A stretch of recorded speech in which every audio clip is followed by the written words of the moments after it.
Shabbat Shalom, everyone. So we are broadcasting live to YouTube now, and it is a DVR recording, so it'll just record the services from this point forward. I know that a lot has gone on in past few weeks in the world, in your own lives, my life. But I wanted to kind of show you guys a system, a mechanism that is in place that I think is an important element of this process that we are going through. So let's start at the beginning.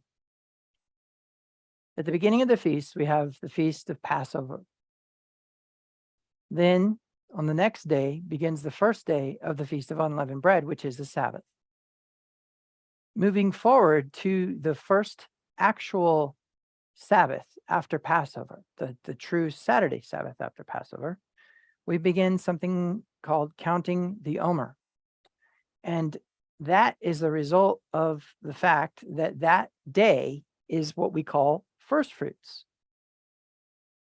We're going to take a look at a little bit of this stuff today, but the short version of this is that as soon as you bring in the first fruits, the first feast, or I'm sorry, the first cuttings of your harvest, as soon as you bring those in, you are to count off 7 Sabbaths,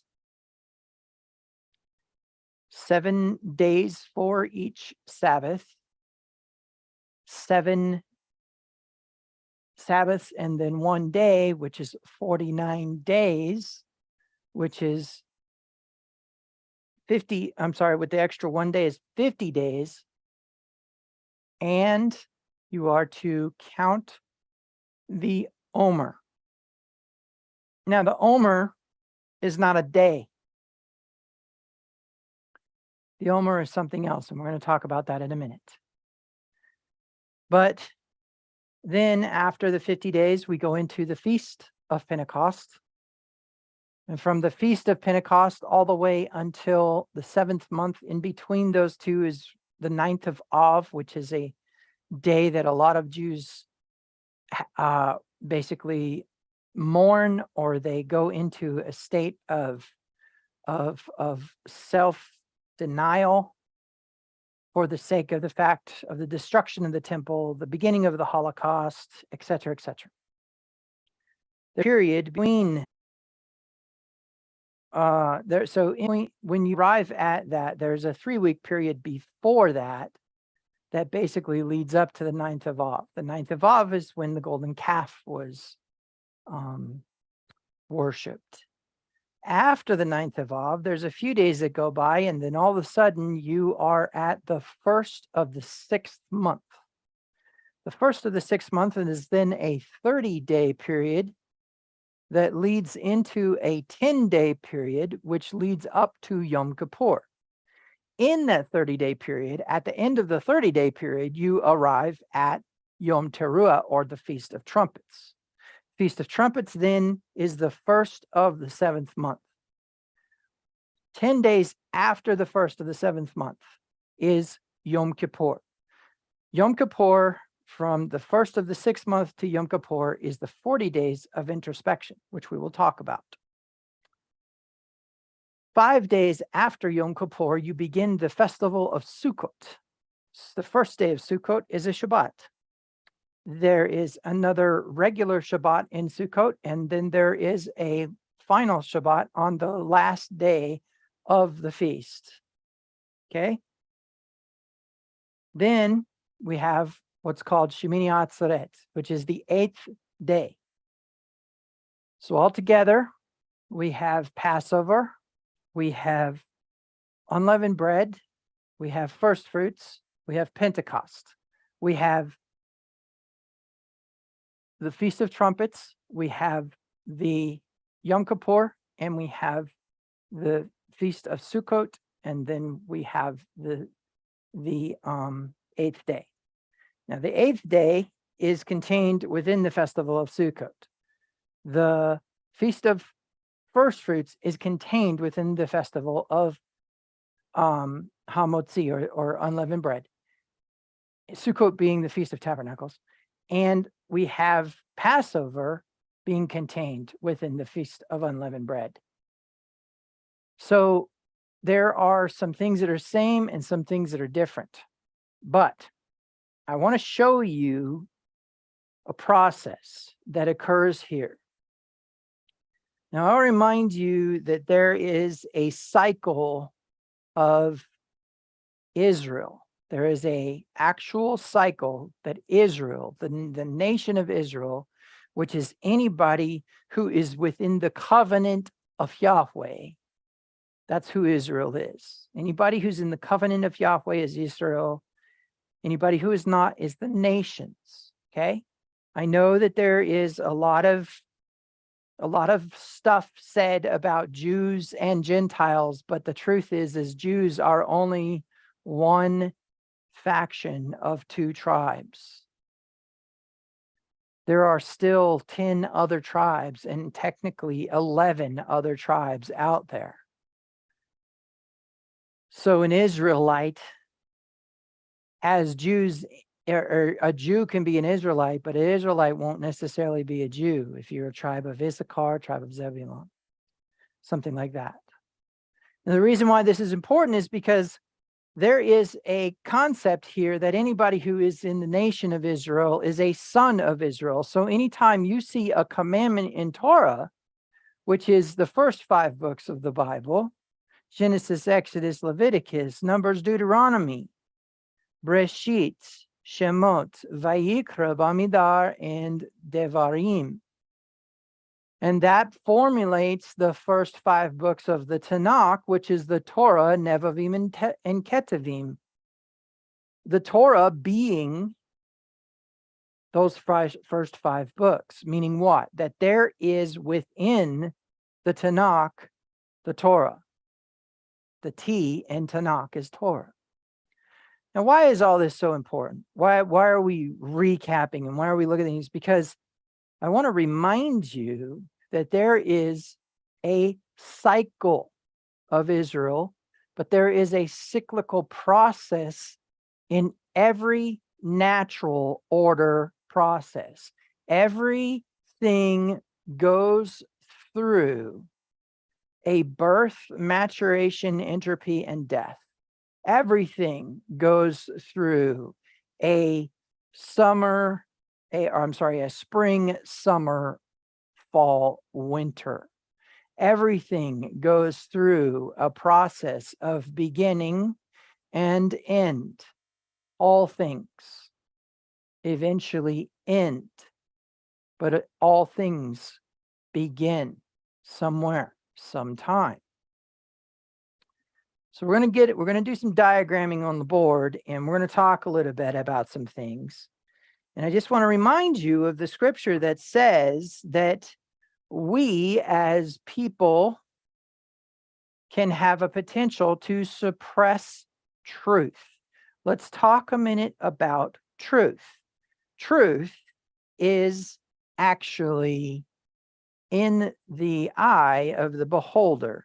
What does that mean? That one person's truth is not another person's truth? Yes, that's true somewhat, but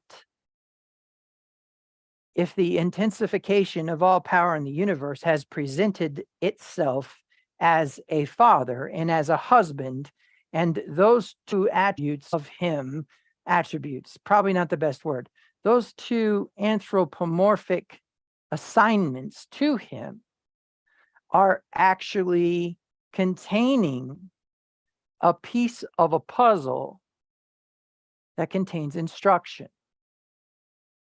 A husband and a father both provide provision, protection, and instruction, and specifically more so to the daughter than the son.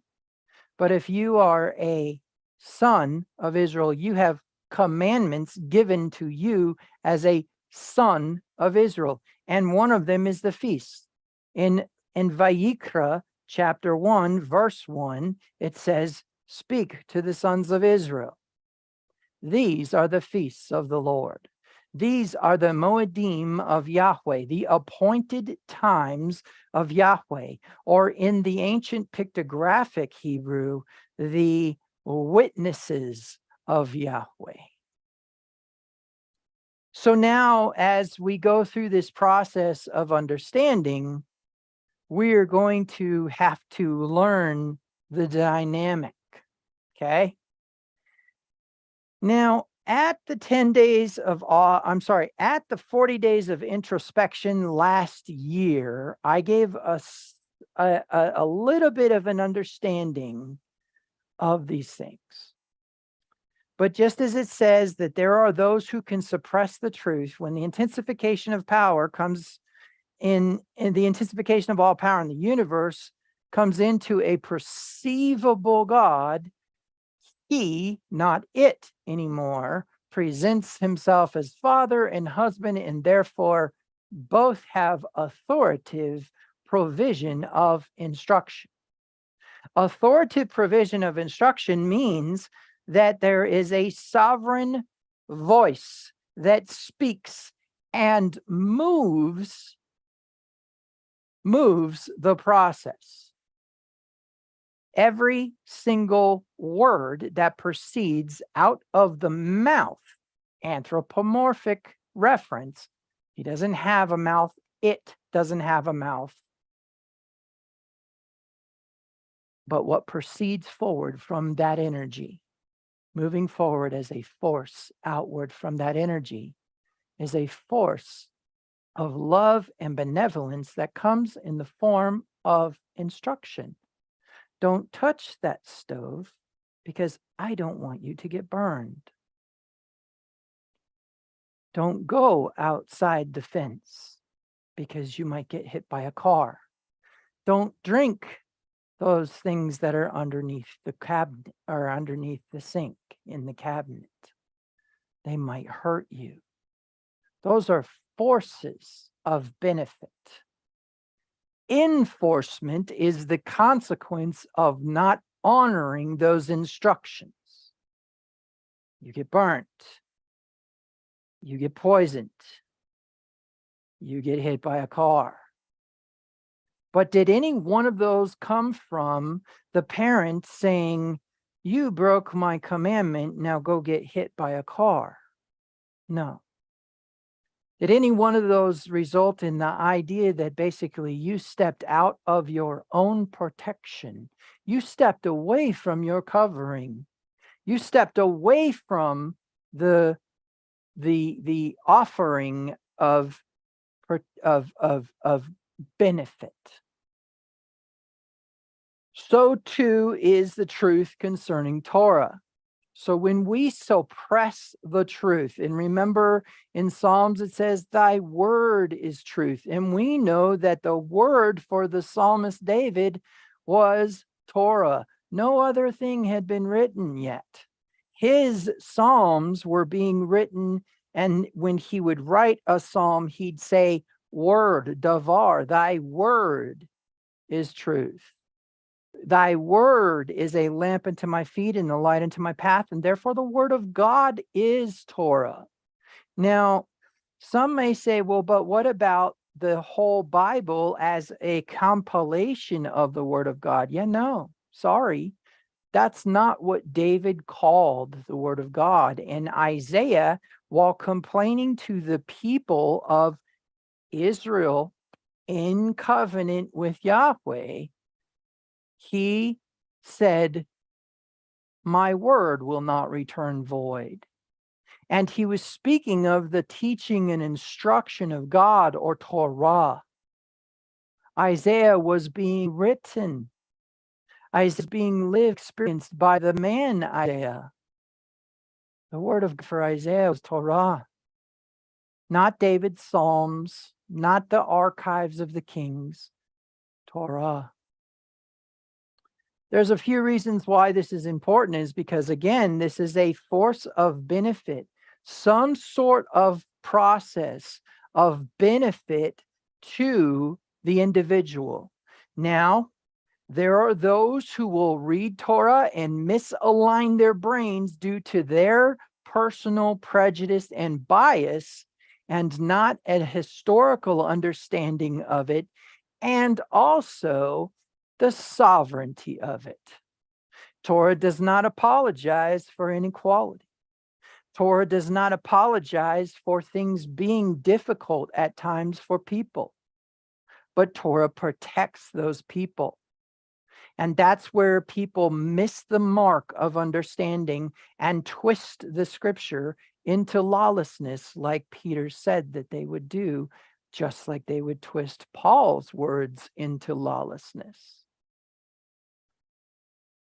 So suppression of the truth is a suppression of Torah, and that, of course, with the word, the Torah became flesh and dwelt among us, then the Torah is Christ. And if the Torah is Christ, because the Lamb was slain from the foundation of the world, so when it says the Torah came and dwelt among us, it was the Torah from the beginning of time, but it was the Lamb slain from the foundation of the world. That's one and the same thing.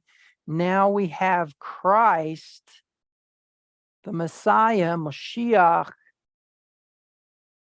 an embodiment of Torah.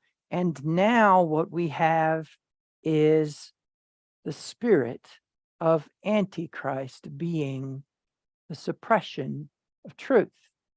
Well, in the process of the suppression of truth, Paul says they are without excuse. Those who suppress the truth are without excuse. Those who suppress Torah are without excuse. Because why? Because everything that exists shows God's invisible attributes, his divine power, his divine nature, and his eternal power. And therefore, there is a function of what? Of Torah written upon creation. Well, there are natural order processes that occur, and there are certain things that are demonstrated through mathematics, through astronomy, through physics, through quantum mechanics, through dynamics, all kinds of things, through philosophy, etc., etc. There is an argument in a thought process that the very reason that God exists, or the very proof that God exists, is in the fact that there's a concept of God in the first place. Well, I propose to you, if that's the case, then the very reason that these things are true is because they're being proposed as being true. But truth is not relative, because truth is a person. I am the way, the truth, and the life. But the truth is also the Torah, because why? Torah was made flesh and dwelt among us. But that's also the Lamb who was slain from the foundations of the earth. And we know in the beginning was the Torah, was the Word.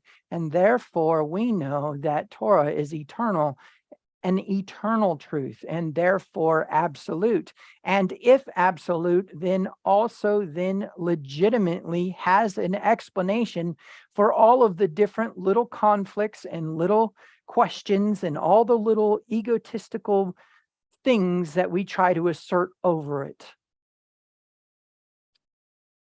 I will propose to you that if Torah is eternal and it is the breath of the Father, then it is an extension of that, because he doesn't have lungs. He doesn't have a breath. The breath of God is an emanation from the intensification of all power in the universe that is intelligent and has and desires a deep, deep, intimate relationship with its creation. So, when we go and we look at these things, we need to start to look at some processes that are somewhat mechanical. Basically, first and foremost, we're just going to establish a cycle. Many people understand this cycle, at least they think they do, because this cycle is basically an extension of truth. Principle is simple. There are 4 points. Each one of those points is a season. Now, the way this works is that there is a spring. And actually, you know what? I'll go ahead and put it the way that it's kind of communicated to most of the world. And that is that we will do winter here. Winter. And this is spring. And this is summer. And this is fall. And so now what we have is a cycle that repeats itself. There's not a human alive who does not see this cycle in operation, no matter where you are. You know what? I have a friend who lives in Siberia. And literally, I mean, when springtime comes there, it is so green and so beautiful. But this poor guy's got a parka by fall, right? But no matter where we're at, even if we're in the desert, there is a winter, spring, summer, fall. Sometimes it seems like the seasons blend a little bit, but there's still a distinguishable winter, spring, summer, fall. And we know that this is birth, right? We know that this is maturation, growth, right?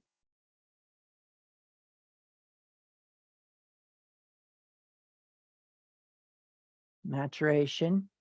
We know that this is entropy. What is entropy? It's the breaking down. It's the tendency towards settling. It's the action of moving from maturation into death. It's the transition into death. It's the time when our cells stop producing. It's the time when we encounter the disintegration of things, and then death occurs. But what's really interesting about this is if there was a point somewhere on this circle, and that point actually corresponded to a 0 mark or a beginning, then we would have 2 points. And since spring is the beginning,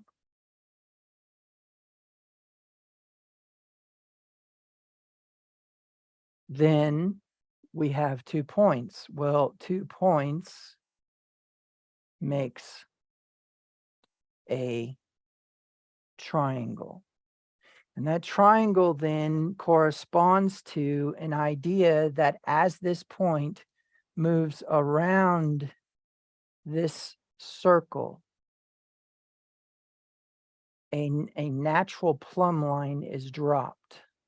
And as that natural plumb line is dropped, which would be kind of something along the lines of a measurement of where you are in terms of this 0 point, you'll notice the triangle gets bigger or smaller as you go. Well, that ends up becoming, in trigonometry, we call that a sine wave, where this would be 0 and this would be 180 degrees and this would be 360 degrees, or full circle. Now, the reason why this is important is because now we can see that summer, winter, spring, summer, fall, and winter actually have a location on this graph. Okay. Because fall is what? Is the 180-degree mark on this cycle. And so as a result of that, what we have then is we have a process of this circle or this cycle having an ebb and flow. This is a decline. Okay.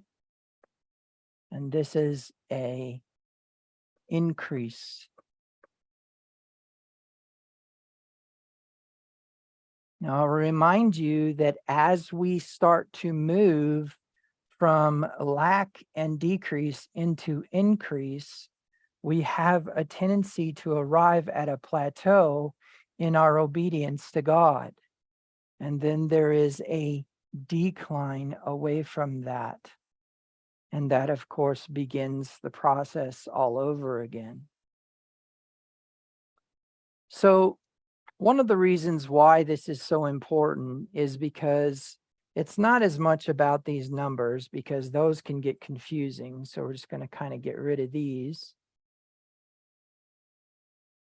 And I want you to think more about a beginning and an end of a specific cycle. And this is going to be called the feast day cycle. Okay. So let's move to another page. And what I'm going to do now is I'm going to create a linear drawing of this cycle. So the feast day cycle starts with Passover.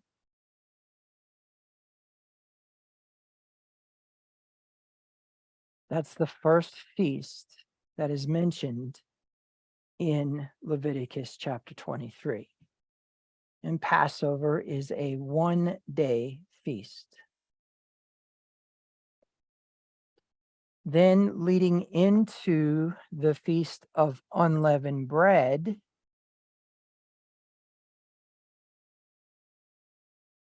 we have 7 days. Okay. So these two feasts correspond to the beginning of the cycle. How do I know that? Because on Passover, you eat unleavened bread, but the Feast of Unleavened Bread doesn't begin until the next day. So therefore, Passover and unleavened bread is an 8-day feast. In the fall feasts, we have the Feast of Tabernacles,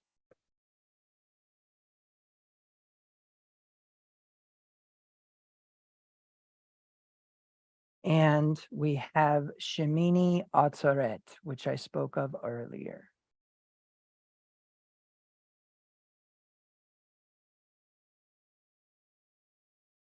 Shemini Atzeret. And this feast starts with a 7-day feast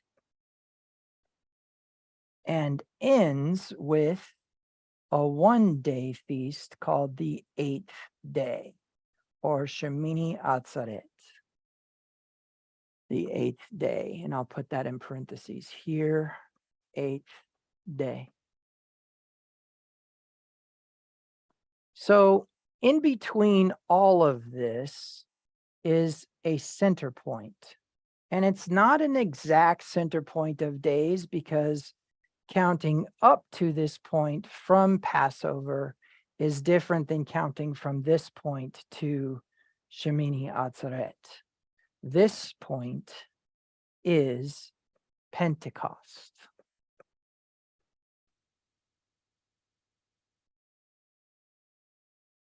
So now,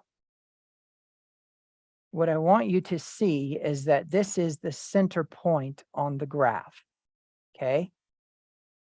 And so about the middle of unleavened bread is first fruits. This is the first of the harvest.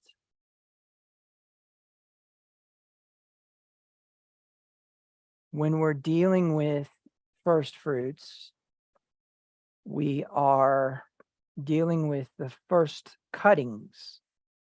So the first action of harvest is actually to bring in first fruits of the field. So it's actually not fruit. It's actually grain. But that begins a process of a 50-day count. And then after Pentecost, there is a number of months that occur. And then we arrive at this point. in the fall feast section, but this side is the end, okay? And this side is the beginning. And we call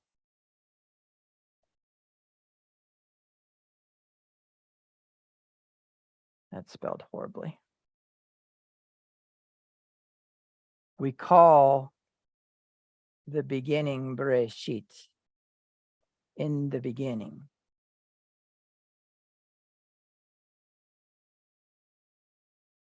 Okay? So in the beginning, one of the things that we have is we have the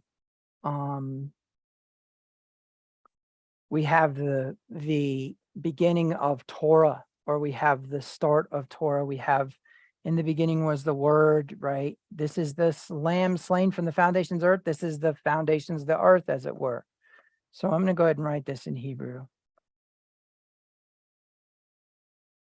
Reshit. Okay. Genesis. And of course, when we come to the last day of the Feast of Tabernacles, on this day, we roll back the scroll.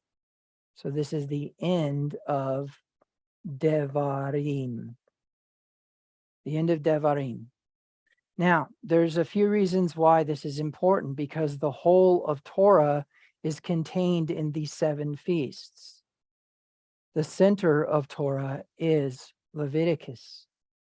The center of Leviticus is chapter 13. The center of chapter 13 is verse 33, and the center of verse 33 is a Gamel, which is the 3rd letter of the Hebrew alphabet. It means to gather or collect. Now, the reason why this is so important is because you can see this is spring.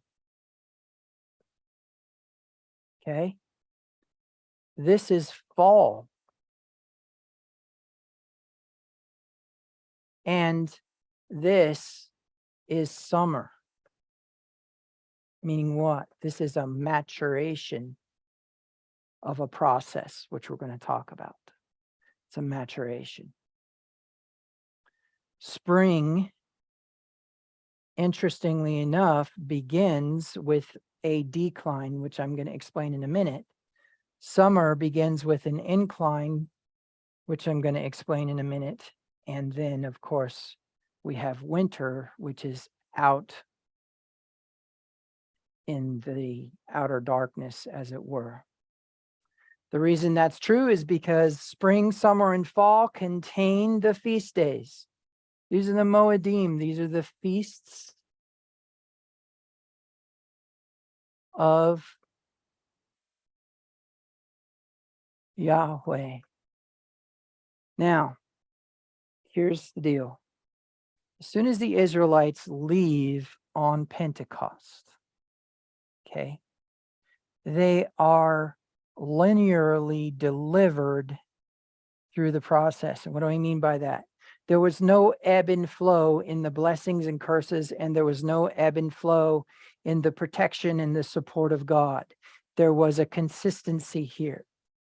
Okay, this part is consistent, and this part is consistent. It's linear. But as soon as they leave the Red Sea and start to go into the wilderness, there is a decline in protection, provision. Okay. How do we know that? Because there was no food to eat, no water to drink, and there was an attack of the Amalekites, and that did not change until they began to approach Sinai. At Sinai, there was a very different thing happening. This point right here. As they're at Sinai and they begin to prosper in the protection, provision of manna, etc., there's a point in time of disobedience, and that is when we have the golden calf. There's a point here in the wilderness where they hit their low because that was where they said, God, the one who had delivered them from Egypt, the one who had brought them through the Red Sea, is what? Had basically become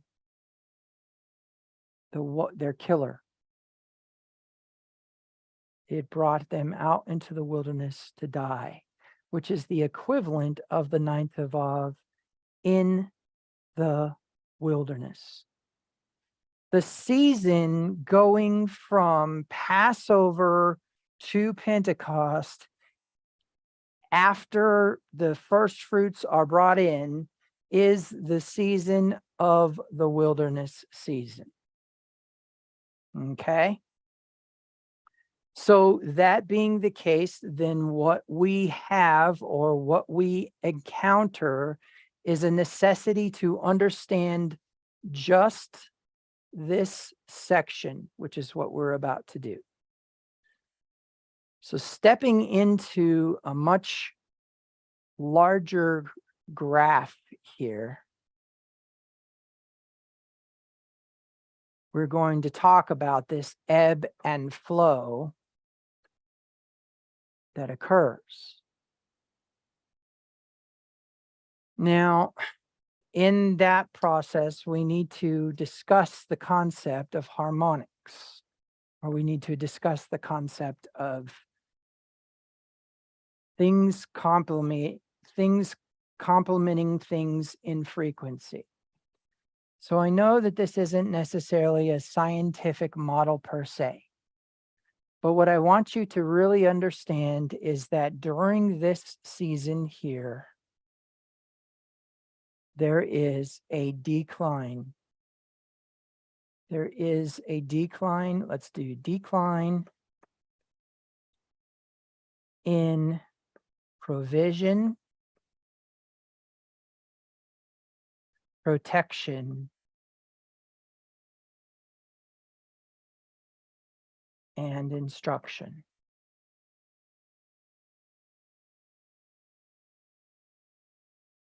Now, the reason why I can say that this is like a sine wave graph is because there's a downward tendency away from provision, protection, and instruction. What does that mean?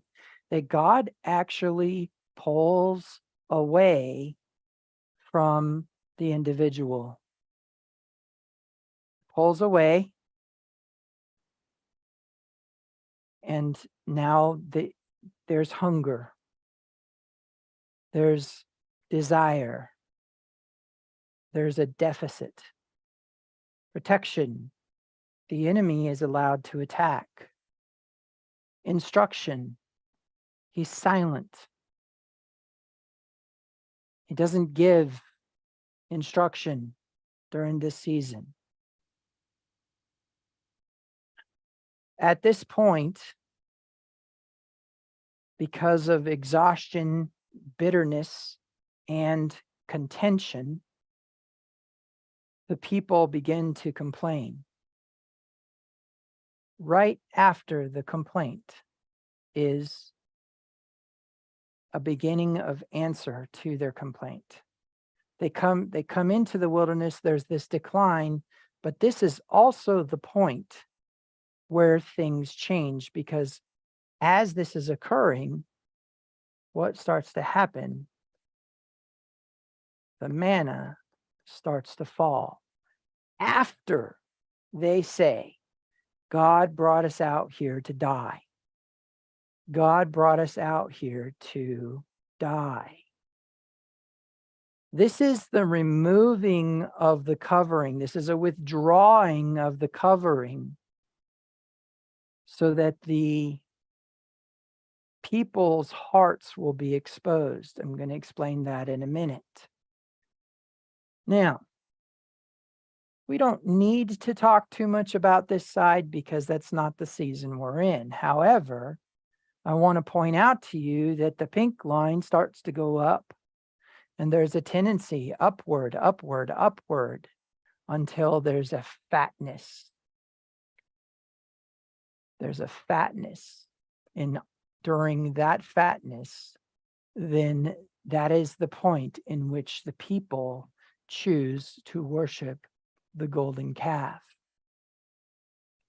The reason why this is important is because there is a central tendency of the people, once they begin to prosper, to rejoice and love God and enjoy his blessings, but that's invariably leading to rebellion. And in that process, there's a necessity to understand that the golden calf is followed by an opportunity to go in to the promised land, right? An opportunity to go into the promised land.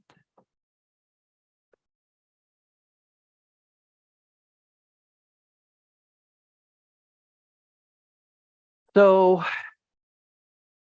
here's how this works. As your darkness is exposed, it will be the result of you experiencing lack and decrease. But God is not an unjust God. And this is the part that where people get confused. God is not an unjust God. Why does provision cease? Because of reaping what you're sowing. You sowed into lack and decrease. You sowed into lack of protection. You sowed into instruction. If you sow to the flesh, you will reap corruption. But what's interesting is that when we reap it, we complain. You see, God is a just God. When we experience the discomfort of reaping what we've sown, we come to a realization that he judged, but it's what they're saying. Sorrow, pain, humility, brokenness result in poor reactions to circumstances. Bitterness is a poison that actually damages the relational interaction between human beings. Sorrow is a poison that damages the ability for a human to recognize when the intensification of all power in the universe is trying to bestow a benevolence upon them.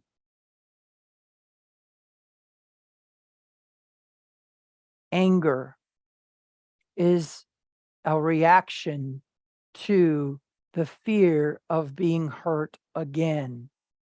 So anger will always be the trigger of a trauma or of a hurt. Anxiety is an action that is a presentation of ungratefulness. Now, it is not westernized ungratefulness where you have to give somebody credit, but instead a willingness to consume what's given to you without complaint. One of the things you'll notice in this diagram as we go through this season is that there's what? That there is a complaint about the manna. There's a point in time where they say, we're tired of eating this manna. Now, it is very important in this process for you to realize that there is an opposite process.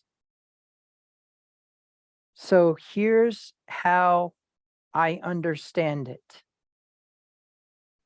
There is within us a self that activates, that is the strength when we are weak, that is the calmness when we are angry, that is the the the quietness when our hearts are not settled. That is the healing balm of bitterness. That is all of the things, all of the things that are present. That's why when we see the deeds of the flesh, we don't see a fruit of the flesh. If you want to know the fruit of the flesh, all you need do is look at the opposite of the fruit of the Spirit. I've taught before in an understanding that the only time that the fruit of the Spirit is present is when there is a deficit in which a need is made and it becomes that need. The fruit of the Spirit will become the need. Now, the reason why this is important is because then you can see that there's a dynamic here. There's a way in which this thing operates. But I want to show you something that I realized and that I didn't quite get my head wrapped around. And that is because you guys have seen this, you guys have seen this before. You're not foreign to this. But what you don't realize is that for every angry process, okay, let me show you. For every angry process, so let's say that this dot represents anger. Now let's talk a minute about anger. What is it? What's detected within us when there is anger? Adrenaline, right? Epinephrine. There is a rush of energy that projects as a negative, wrathful process. But the truth is the only actual chemicals that are present are the fight or flight chemicals without merit. What do I mean by this? What do I mean without merit? Without merit goes in the direction of saying this.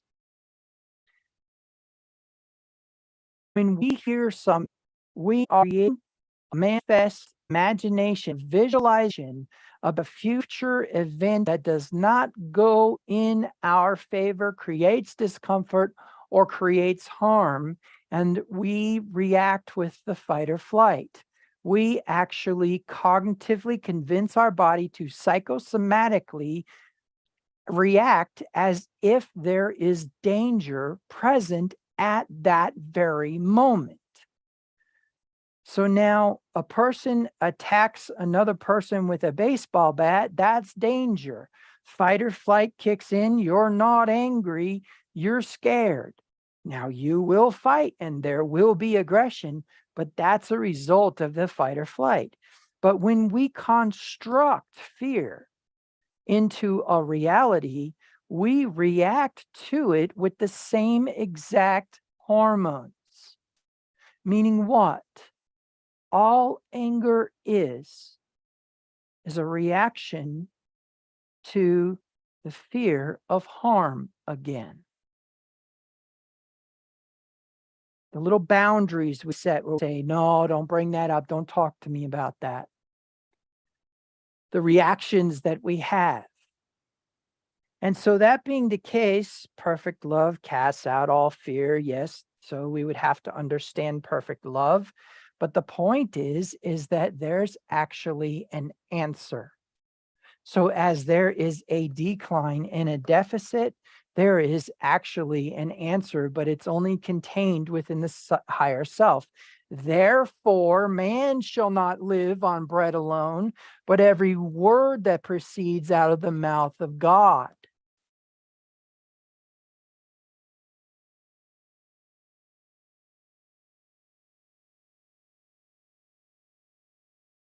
Protection is removed, but what do we know? What do we understand? We understand that he who hides under the shadow of the Almighty shall dwell in the secret place of the Most High. Right? I'm sorry, he who dwells in the secret place of the Most High will abide under the shadow of the Almighty. right? And so there's what? There's a higher protection. There's a divine protection. But I'm going to show you something about that divine protection here in a minute.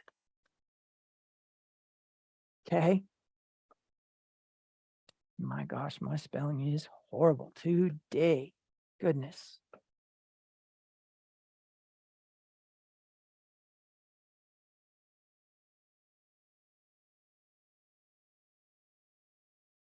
Okay? So then where's the instruction? Thy word is a lamp unto my feet and a light unto my path.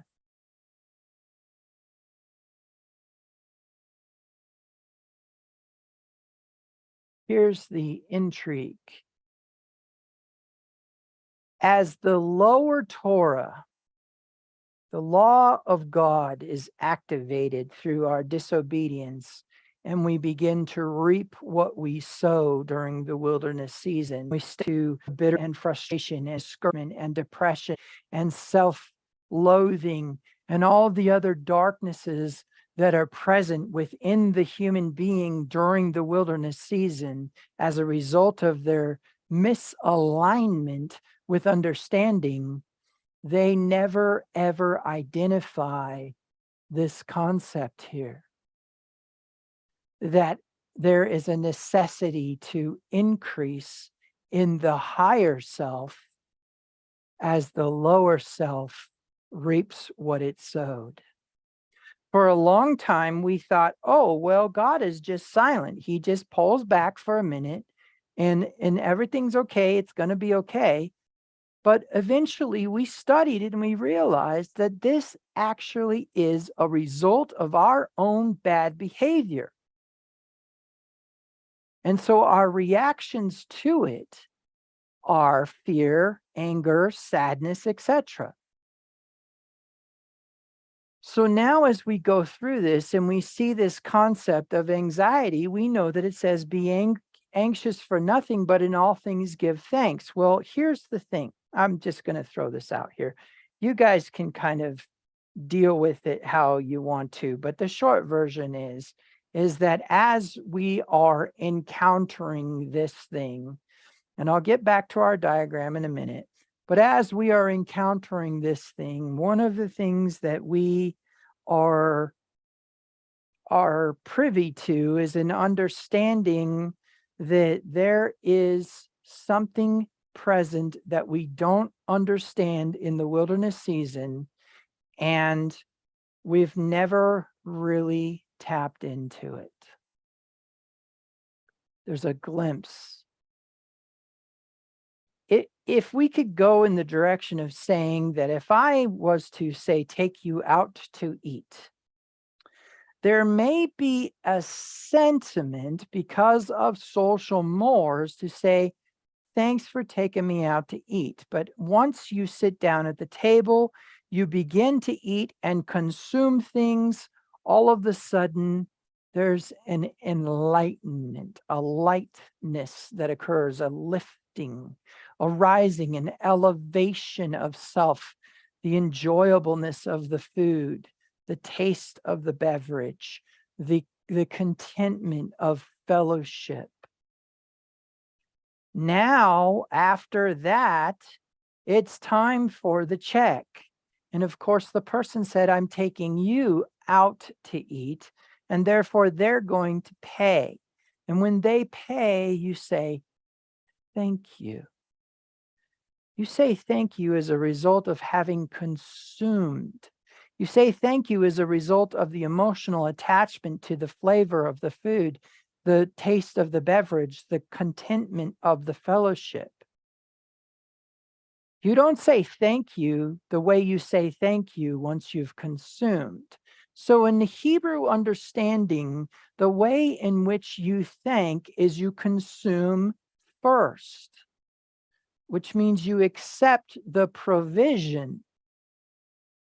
You accept the provision. And upon acceptance, there is a emotional attachment to the satiation of the hunger, and a gratefulness in the heart of the person being provided for, especially if they have the opportunity to do the same for their friend the next week. I'll get the check next time. So I propose to you that if you were to get in the car, you would say, "Thank you for taking me to lunch. It's awesome." And the lunch never occur, you would have ungratefulness. Even though you thanked, believing that you were receiving, you thanked. It wasn't until you consumed that you had an emotional attachment to the thankfulness. So be anxious for nothing, but in all things give thanks means you are to consume what has been provided, provision. We're going to get into this. And so here's the interesting thing about this. There is contained within this goodness. Let me switch back to the diagram here. This part here is all about goodness.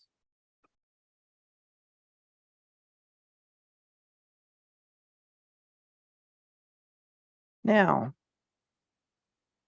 how do we know that the provision that we're receiving to the higher self is sufficient to be a pacifier for the lack of provision occurring here? This could actually be debt. This could actually be a loss in pay. This could be an extra tax bill being pushed. And now all of a sudden, when April 15th rolls around, you got to give more money.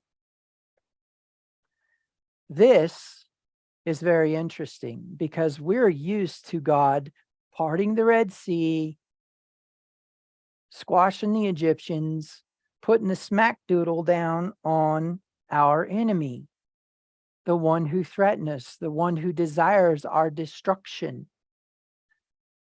But during the wilderness season, there was no protection for the Israelites. The Amalekites attacked the weak. This is all about weakening. This whole decline weakens you. It is a horrible feeling, and there's an extraordinary amount of cognitive dissonance involved, in which we are unable in that process to understand these things. But you need to understand there is something here. Because the protection that you receive that here, watch this now, the Amalekites attacked the Israelites from behind. Joshua, who's leading, turns. Now his name means destroyer, watch, remove danger. So the destroyer is watching over the sheep, turns his gaze towards the rear, goes to the rear and begins to fight the battle that God just fought in the Red Sea. There is a season of Exodus 14:14, and there is a season of Exodus chapter 17. Moses raises his hands, the Israelites prevail. Moses lowers his hands, the Israelites do not prevail. That day there was a great victory won by Joshua, not God, Joshua. Now somebody would say, oh, wait a minute, Moses is raising his hands was some sort of enhancement of the thing. What if it was just simply that Moses was like, attack versus defend, attack, defend, attack, defend. And finally, there was a point in time where there was a necessity for a full-blown attack. We don't know. But what we do know is that the Israelites had to defend themselves. Well, if that's the case, If your protection during the wilderness season is a result of you defending yourself, then one could argue that you actually need to be what? Equipped or enabled.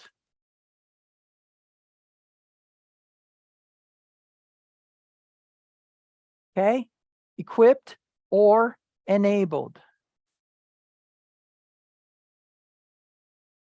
And if you are enabled, nothing you endeavor to do will be restrained. Meaning what? The protection has to come from within, but you are equipped and enabled for that attack. Oh, it's about to get funky up in here. Now, instruction. So we've got provision, which is what? Some sort of goodness, some sort of divine thing that's occurring. Now, I'm going to prove it to you here, okay? Real quick, let's talk about this. Psalm 95, Psalm 77, I believe, Hebrews chapter 4, and the actual things that occurred in the wilderness that we can read into all in one thing. God swears in his wrath that they will not enter his rest. And he was angry with that generation for 40 years. But it says right in there, if today you will harden your hearts, not like at the waters of Meribah, the waters of bitterness. The people were bitter, and they named that pool bitterness. They named that place where the water was provided by the splitting of the rock and the striking of the rock from Moses, bitterness. That's what the wilderness season produces, is bitterness. You're angry because he let you get attacked. You're angry because things are not all that prosperous at the moment, etc., etc. But I'm going to propose to you something so terribly true that it's going to your brain. So here's the short version. Joshua and Caleb were allowed to enter the promised land. He was not angry with Joshua and Caleb's generation. And he didn't have to say, today, do not harden your heart if you will hear his voice. He didn't swear in his wrath about Joshua and Caleb because they went in, and he wasn't angry with that generation for 40 years. He was angry with the rest of the Israelites, not Joshua and Caleb. So how did Joshua and Caleb get through the wilderness season? Well, I propose to you that Joshua understood this versus this. Remember, Moses didn't go into the promised land because he struck the rock twice and he did something he shouldn't have done. And that's a whole nother teaching. But otherwise, he was going in. So we can count him in the list of people who were supposed to go into the promised land. Aaron had the sin of the golden calf, and all that's a little bit confusing. But in the end, short version is that he dies without going into the promised land. And in that process, he also is somebody who was eligible to go in. So we got Joshua, Caleb, Aaron, and Moses, who all were going to have an opportunity to go in. Well, what's interesting is at that time, when Joshua turned and fought the Amalekites, he was sitting at Moses' feet of mentorship, and Moses had already been on the mountain. He'd already been on this mountain. He already knew these secrets. As Joshua encounters no food, no water, he immediately, and no protection, he responds in action. Now, I'm not going to pretend like I understand what I'm about to teach you, but I know that it's true. And I know that it is something we are all going to have to learn and adapt to. And it is simply this. There is actually a provision, protection, and instruction in the wilderness season. There is an opportunity to experience abundance. There is an opportunity to experience instruction on a level you will have never experienced it before. And there is a tendency towards provision that you would not have understood before either. So there is an abundance, there is a protection, and there is a provision, but this is what I want to show you. First and foremost, it's very, very important that you guys understand that in the process of all of this, we have to understand how Yeshua reacted during his temptation, but also what he told the people of Israel when they were listening to him on the Sermon on the Mount.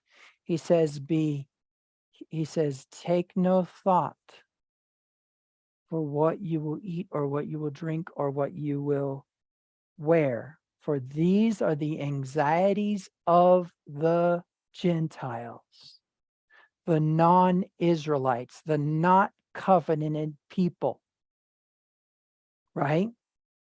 The uncircumcised in heart. So just as Joshua turned and reacted and took into his own hands the battle in which he was enabled, so also did Joshua take into his own hands provision. We don't know how. We don't know what he ate or if he fasted, most likely in connection with what Yeshua was doing for 40 days and 40 nights. Joshua, his namesake, was doing for 40 days and 40 nights. It's possible. However it works out, Joshua did not worry about not having food because he understood, take no thought for what you will eat, what you will drink, and what you will wear. For these are the anxieties of the nations, and he just got done whooping nations, so he's different. He has a different identity. The wilderness season for the common person becomes a source of bitterness. The wilderness season results in this bad boy right here becoming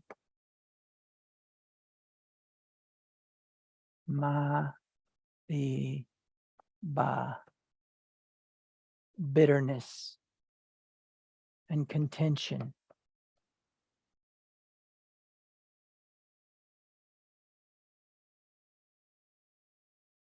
In this process, it's very important to realize that that is the plan. That's the intention. Why? Because bitterness leads to social injustice.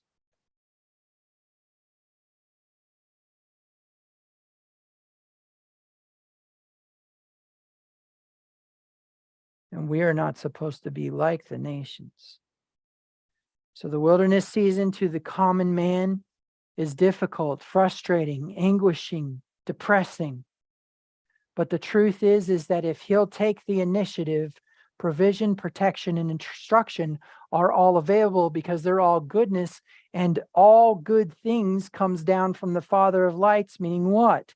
Light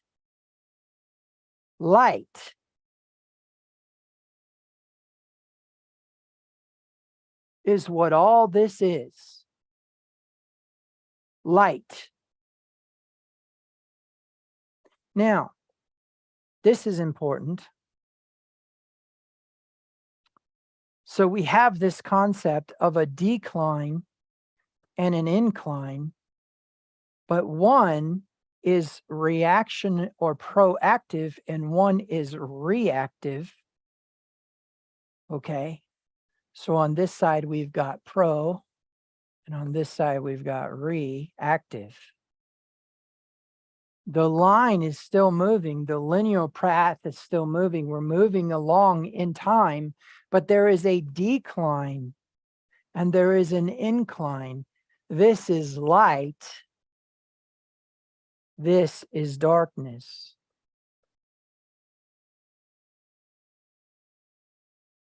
And here's where we get into something crazy.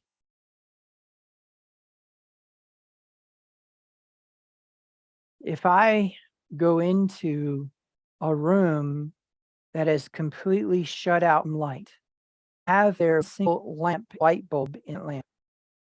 And I have electricity that lamp. Everything is dark. Everything is dark. You can't see your hand in front of your face.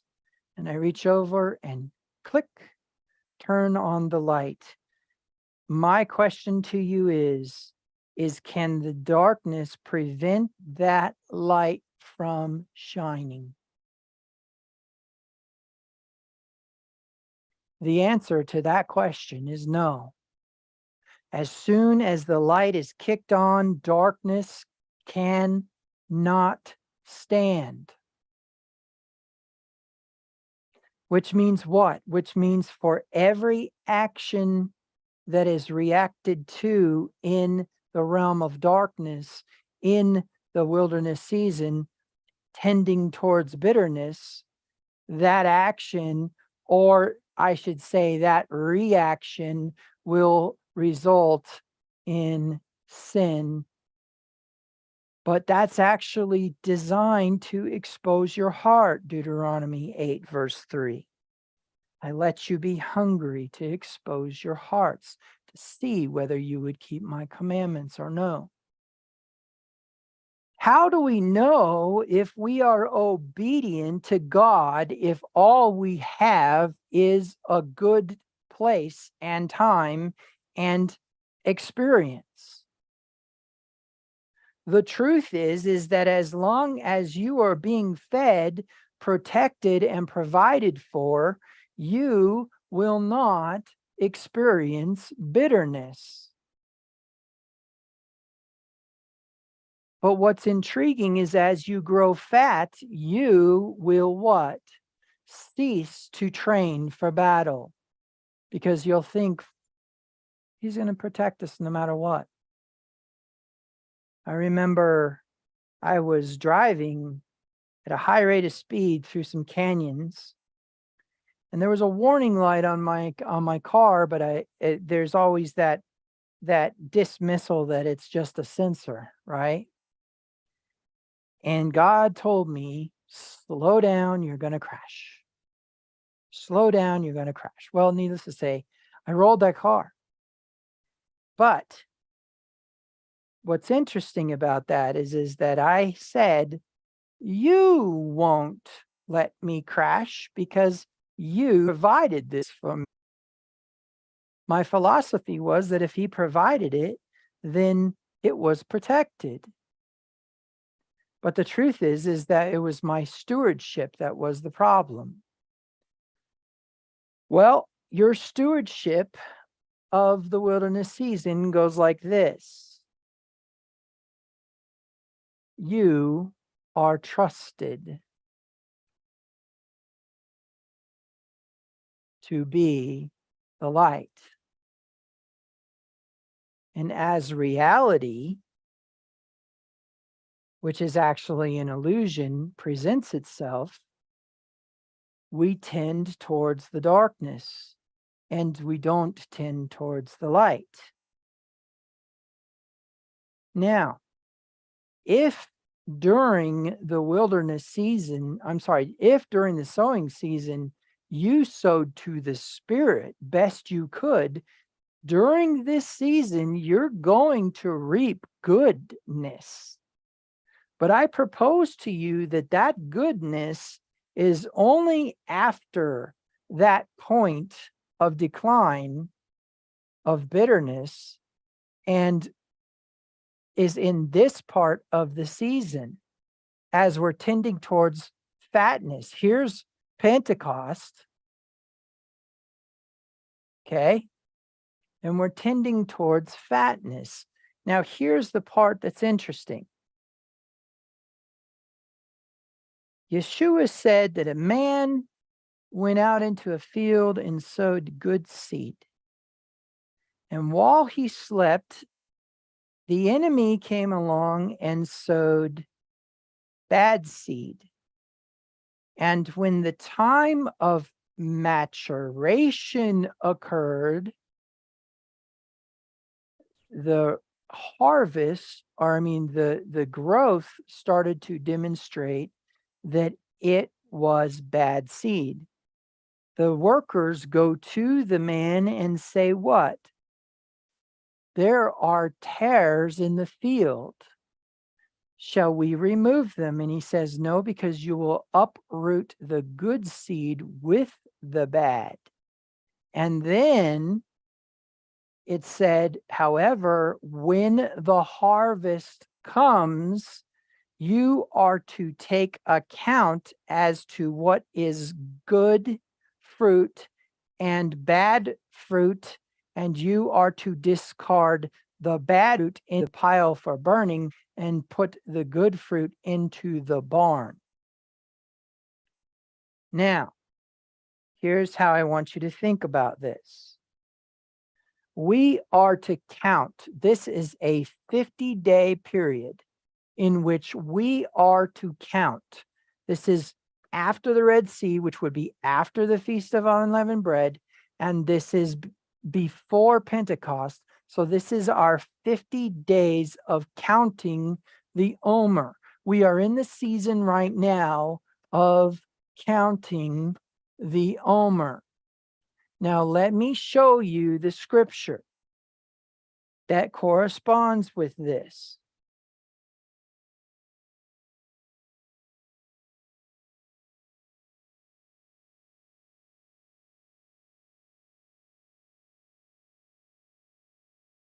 Leviticus chapter 23.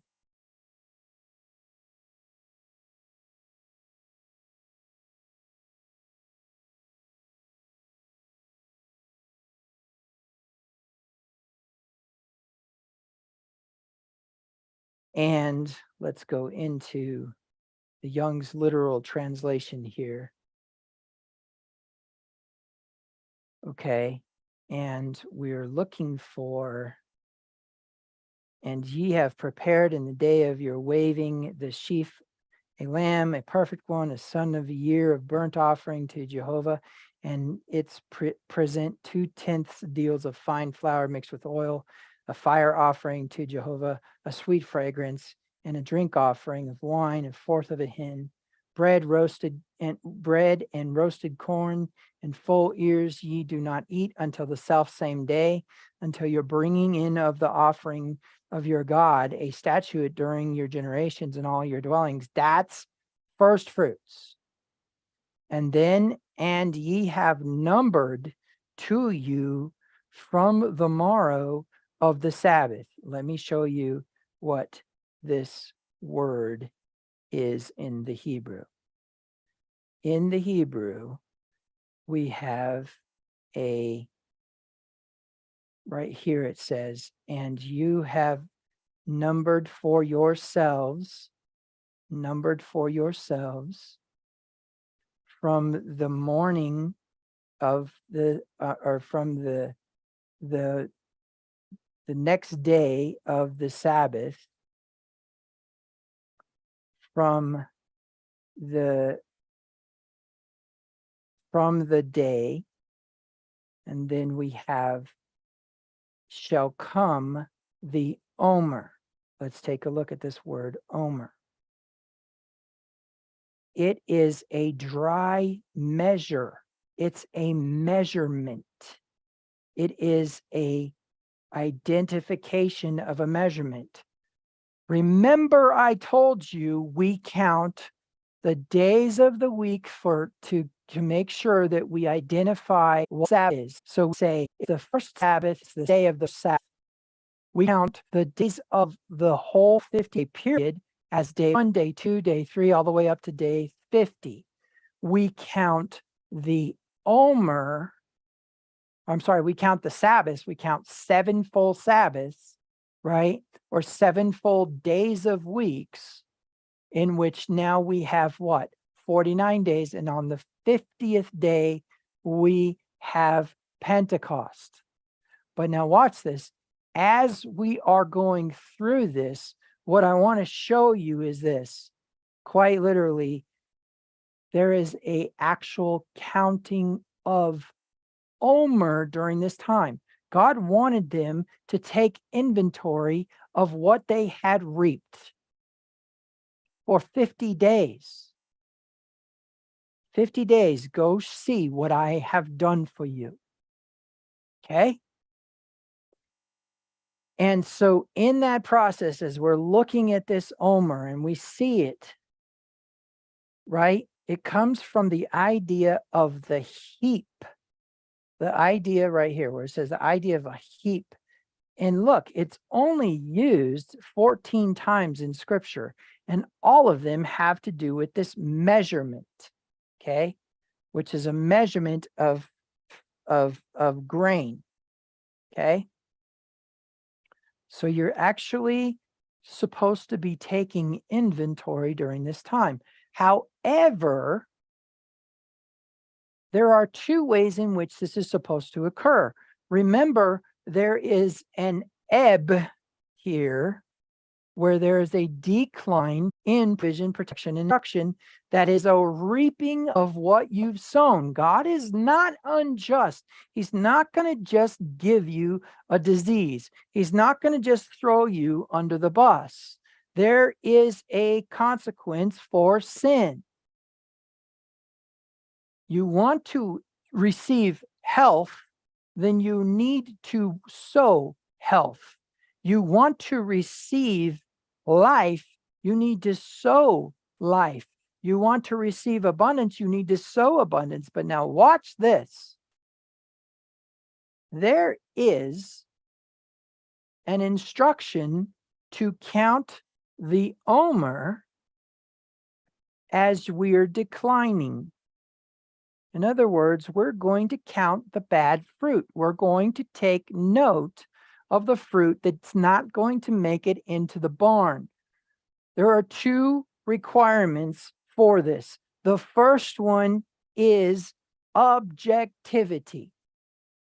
You need to be able to look at the circumstances in a sense of being outside of yourself, or you're going to become bitter as you start to take note of what you're losing or what you're reaping that's so difficult and is creating discomfort.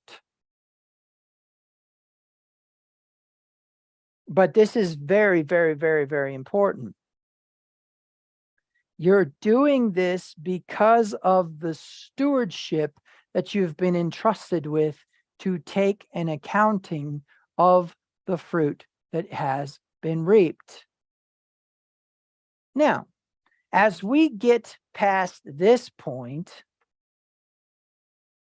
here, we start to reap what we had sown that was good.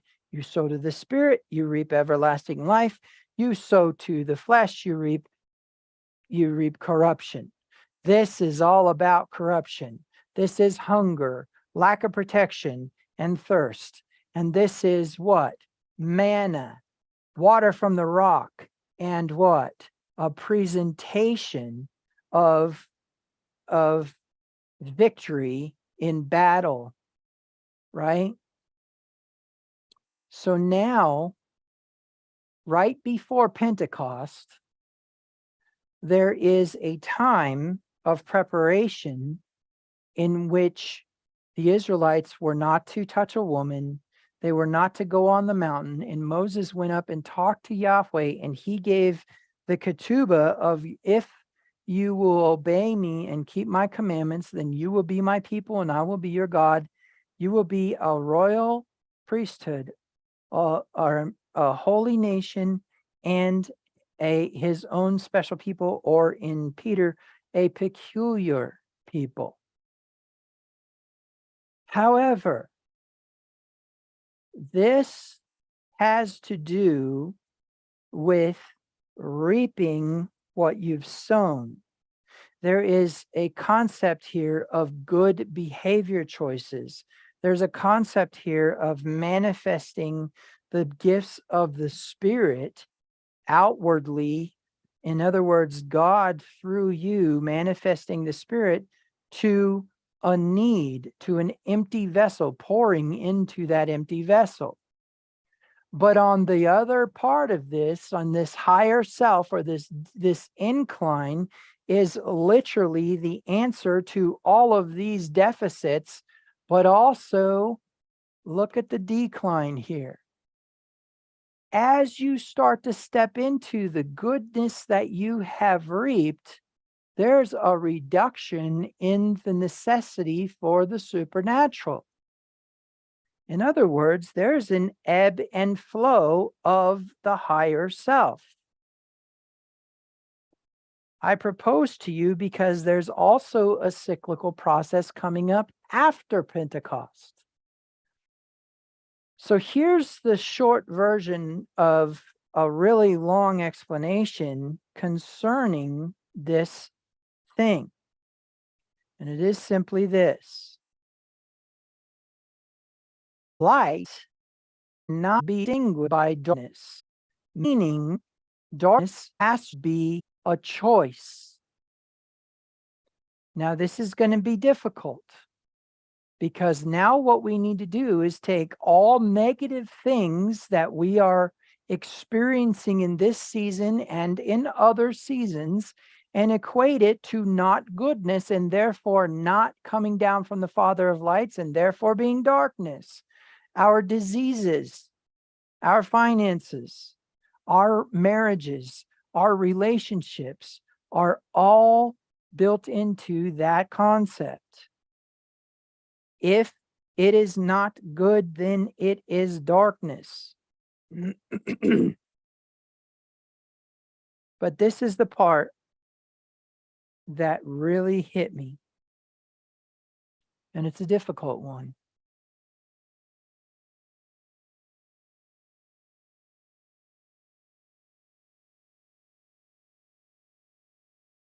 The higher self, the divine self, the light coming down from the Father of lights, an upload of energy and of renewing of the mind, so to speak, cannot be overcome. Meaning, we have a few reasons why it would be.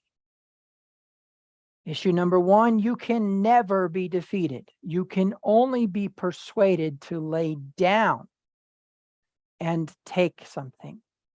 Lay down and take defeat. You cannot actually be defeated, because light cannot be overcome with darkness. Meaning we actually choose. And this is what the wilderness season shows us. We have a provision, a protection, and an instruction in the proactive response to the wilderness season. We have a lack and decrease, a lack of protection, and a lack of instruction that is in darkness. But darkness is a lower form of the process, because the moment you click on the light bulb, the darkness has no power. Meaning, you choose to not prevail.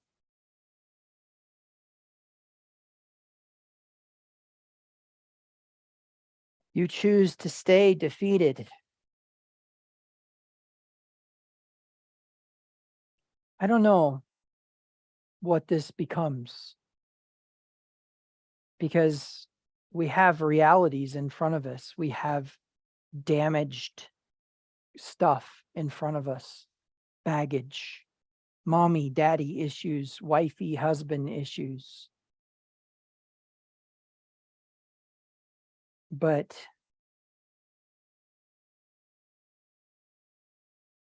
you choose not to prevail, because there's literally an enabling. Joshua was enabled to prevail. Otherwise, if he wasn't enabled, Yahweh would have been required to create some sort of protection. Why didn't the pillar of cloud move to the back of the camp? Why did the pillar of cloud stay in the front? And why did it not do like what it did for the Israelites, where it moved to the back of the camp? Because There's a time when you need to learn war. Exodus 14:14 has its place. We have our time when it is, you need to shut up and sit still, and I will handle this because I know better how to fight your enemies than you do. And there will be a time when he'll say, gird up your loins like a man, put that sword on your hip, and get out there and shed some blood. And the wilderness season is the opportunity in which we gird up our loins and shed some blood. If the enemy attacks, we are supposed to attack back. If there is a lack of provision, then we understand that either we're supposed to be in a state of fasting and dwelling upon the provision of the manna itself, bread from heaven, or there is another way. Literally, not, oh, I can't afford food, or oh, I can't find food, but instead taking can't, breaking it into its compound, cannot, removing the not, and then putting a how at the beginning and saying, how can I find food? How can I afford food? That's what Joshua did. He proactively reacted to the wilderness season.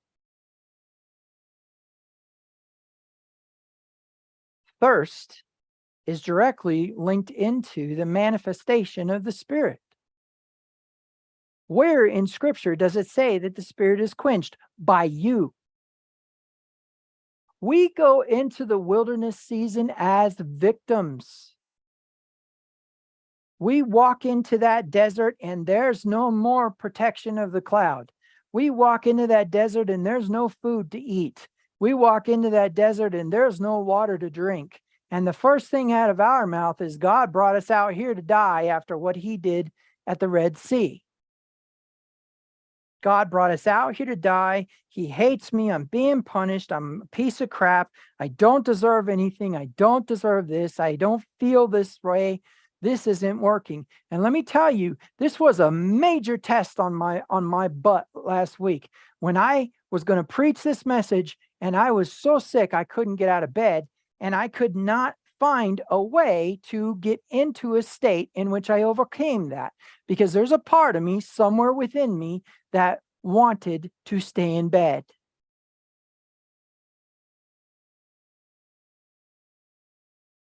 Let me prove it to you.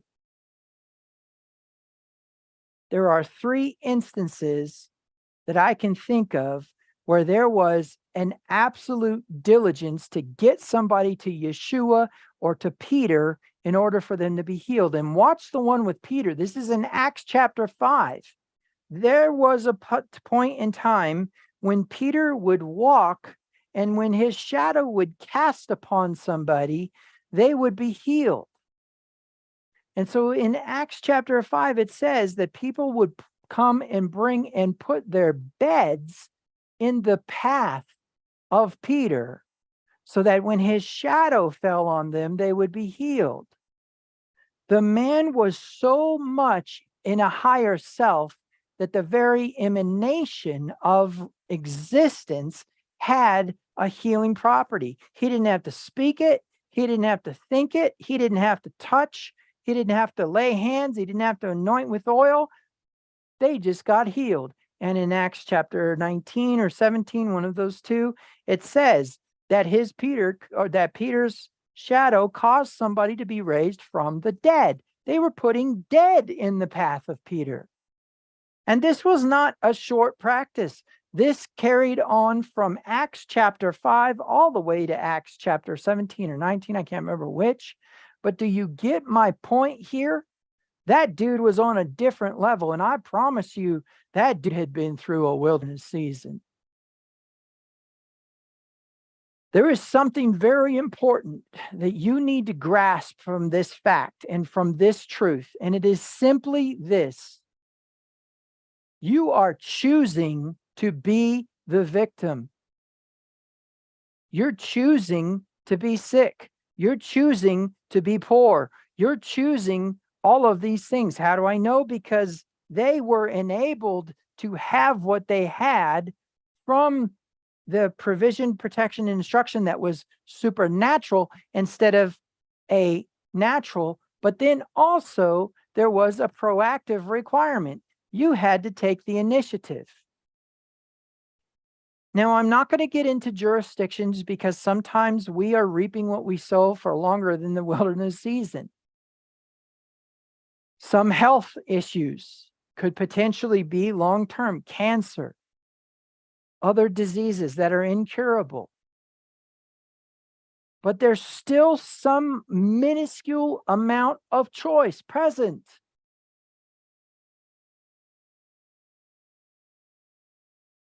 This is a difficult message for me to preach because I have diabetes. Some doctor called it 1.5, which is like a half presentation of type 2 and a half presentation of type 1. And I get sick.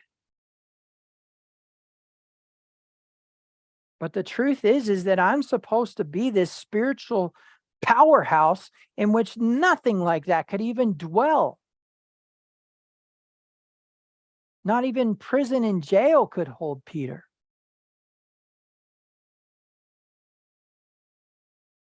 I'm telling you, the wilderness season is designed to show you how much of a victim you really are, how much you actually don't fight your battles, how much you actually don't make the choice to have abundance, how much you actually don't make the choice to receive revelation.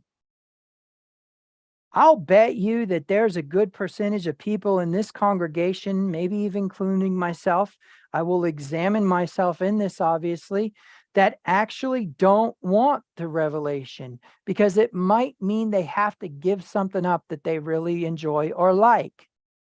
They don't want to know the actual truth about energy or about health and food or about the truth about things that they think are honest, legitimate presentations of things that they're supposed to have in their life. And it's possible and simple enough that that's actually not only not true, but dangerously wrong. And so as a result of that, we find ourselves at a crossroads because we're in the wilderness season right now, and we're coming up on the lowest part. I believe we're on day 13.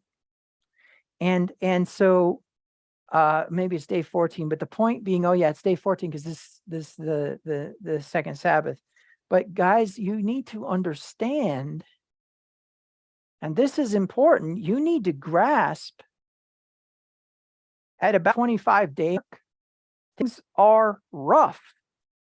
Now there are people that go, no, I rebuke that in the name of Jesus. I'm not gonna fall into lack and decrease, etc., etc. Okay, fine. Maybe you're taking the higher level. Maybe you're walking the higher level. But don't think you're immune to the attack. You're gonna get attacked. Don't think you're immune to those things. It's just how you react to them. Remember, it is the people who have the commandments of God and the testimony of Yeshua that the dragon recognizes as the offspring that he's supposed to persecute. So if you're not getting attacked, I would propose to you that one of those is out of balance. Because you are supposed to have a time of war. There's a time when you are supposed to know how to destroy the enemy. So when he's pick, you're retaliating. Not pick, thank you, God, for the protection. Pick, bash, bash. He shows up with a knife, you hit him with a bat, right?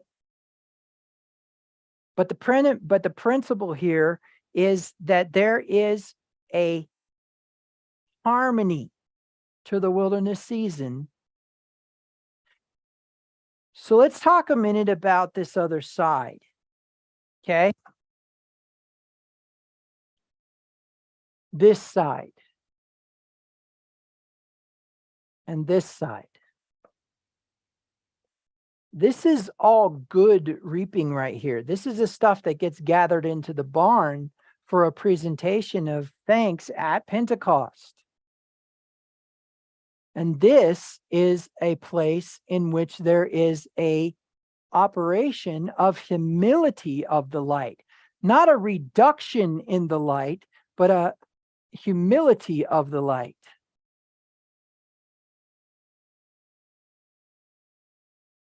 But I'll propose to you, there's two very big things you need to see, learn, and understand.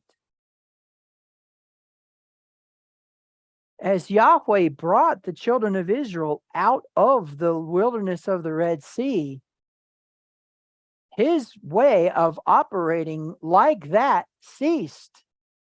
They never again had protection from the enemy the way they did in Egypt and at the Red Sea.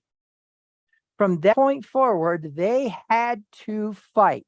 And in Judges chapter 3, I believe it might be verse 8, says that these are the nations that, or maybe it's 3:6, these are the nations which God left in the nation of Israel so that the next generation who did not know war could learn war. We are supposed to fight. This is not supposed to be a battle in which we get bashed, get bashed, and it's the wilderness season. The text that I have been sending to you all through the network saying, hey, give yourself grace, be merciful, is so that you won't be a victim. You won't look at this and say, every time I turn around, I'm the bad guy. Every time I turn around, there's darkness. Every time I turn around, it's frustration. There's no hope. It's all frustrating. It's all just a bunch of crap. And the truth is that all of that just came out of your mouth was exposed by the wilderness season, because you're supposed to be operating in a higher self.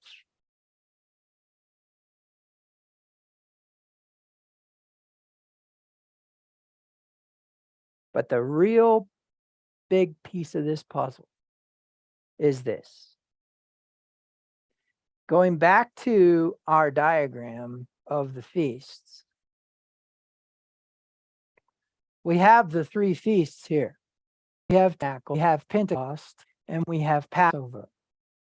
Tabernacles, Pentecost, Passover are three mandatory feasts that are expected for every Israelite to show their face in the place where God would put his name, and they would not come empty-handed, and they would present an offering to the Father, but also that they would enjoy the delights of their heart.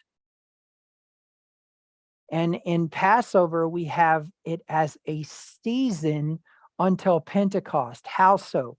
Because it goes from Passover to unleavened bread to first fruits, and that's the fall feasts completed.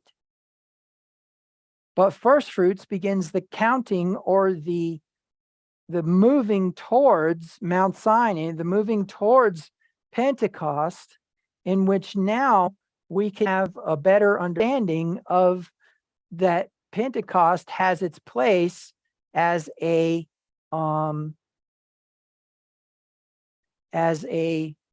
process. Pentecost started at Passover, as it were, but this is the season of something. This is the season of Passover. And so we know that there are three steps in a wedding process for a Hebrew bride. The first is the choosing, which is done by a matchmaker.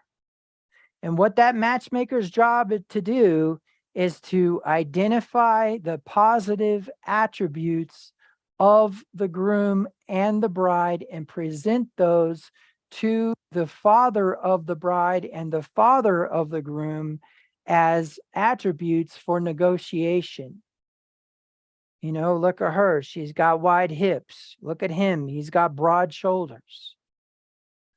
So this is an examination by the matchmaker. I propose to you that this little micro part here of this whole thing is supposed to be something very important. Pentecost leading into Tabernacles is the betrothal.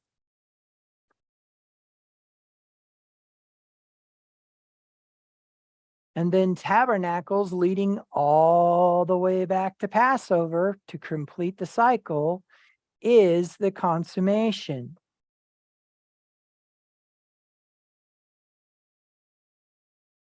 What does that mean? That means that this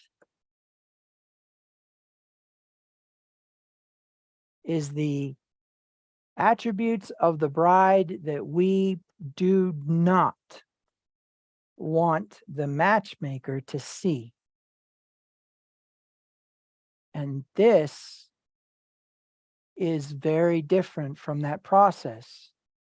Because simply put, and this is important, simply put, we are being trusted to do something here. Now, on this side, we see her ugliness. On this side, we see her positive attributes. But what is this? What is this? What is the season of the choosing of the bride? This is the beautification. This is her makeup. This is her perfume.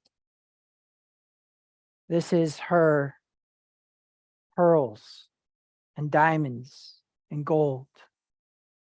This is her white garments of purity. All of these things are present during the wilderness season in which we consider to be and have observed and have had understanding of the darkest time in our lives. Reaping what we sowed during those winter months, during those times when we should have been waiting patiently for the groom, and we fell asleep, or we worshiped the golden calf. This season is the season of the harvest.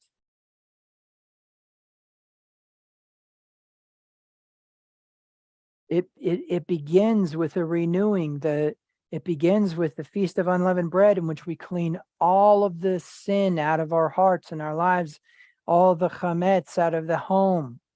Paul says, let us keep the Passover not with leaven of sin and bitterness and murder and strife, but of something else, right? The unleavenedness of righteousness, as it were. And so as a result of that, you could see that this is true of all this.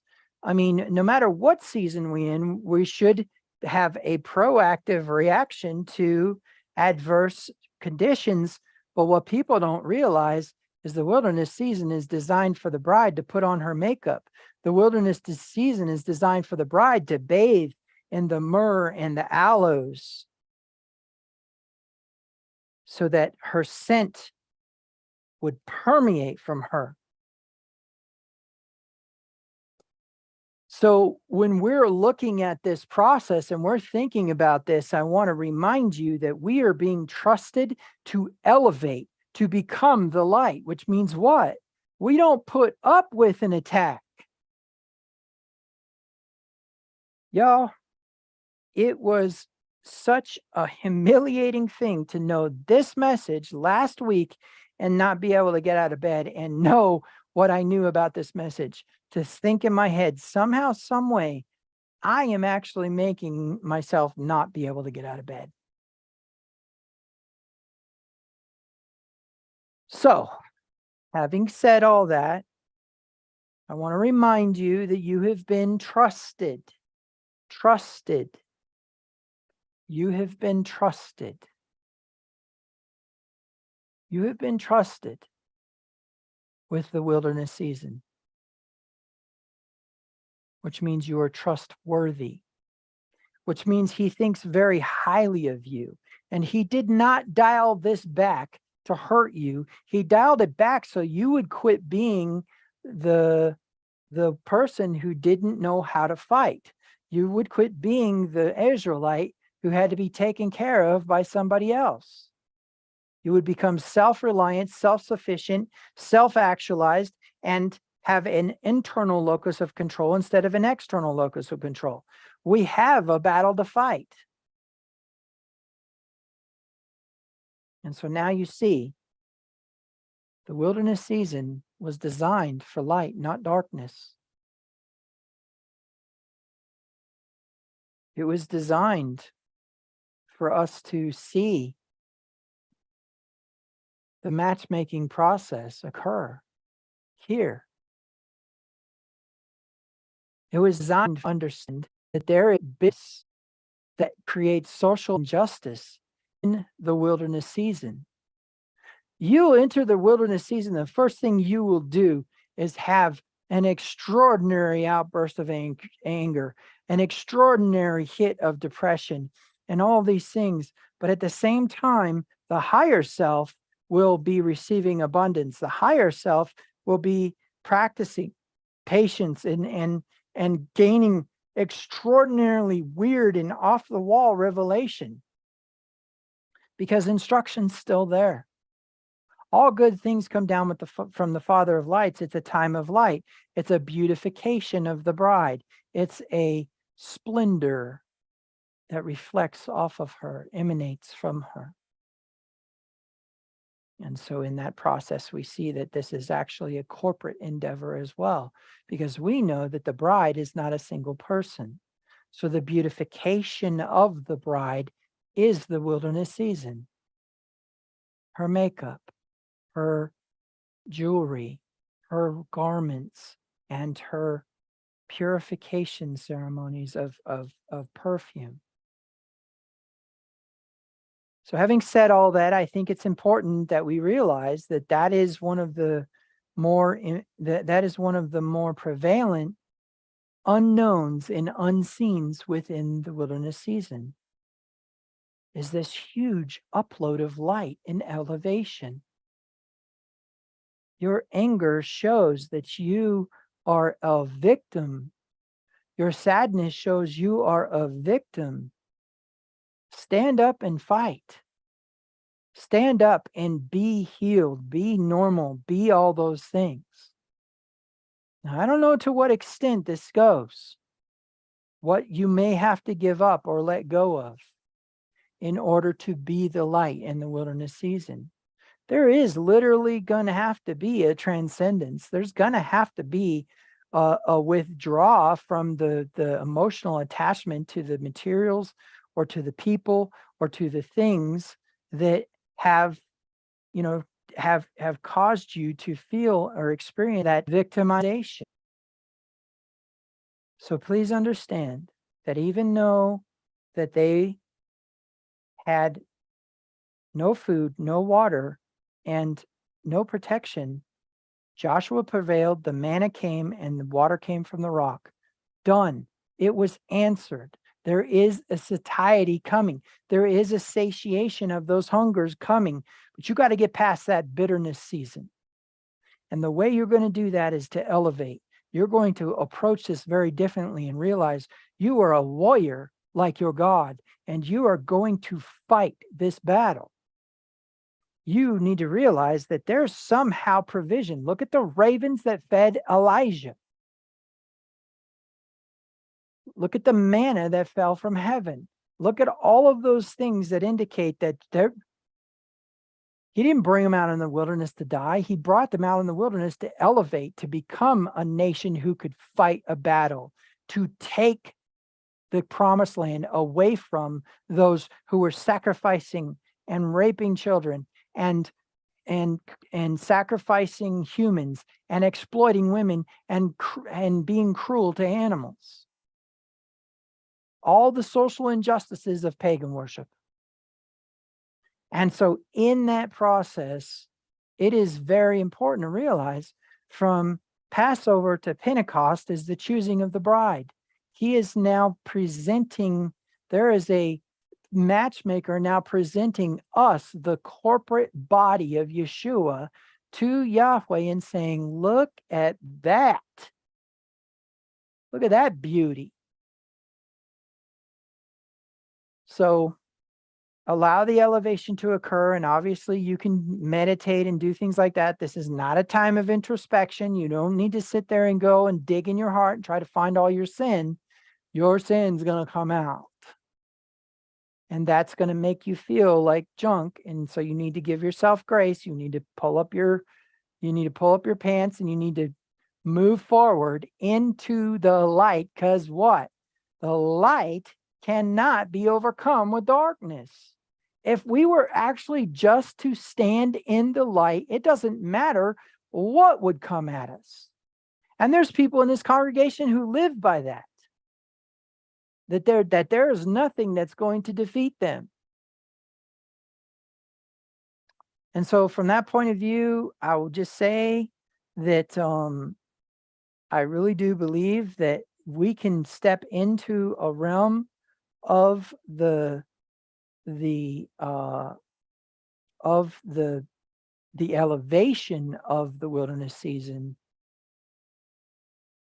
where we shine. We shine. But each individual has to make the choice not to be the victim in this season. Does it hurt? Yeah, you know what, guys?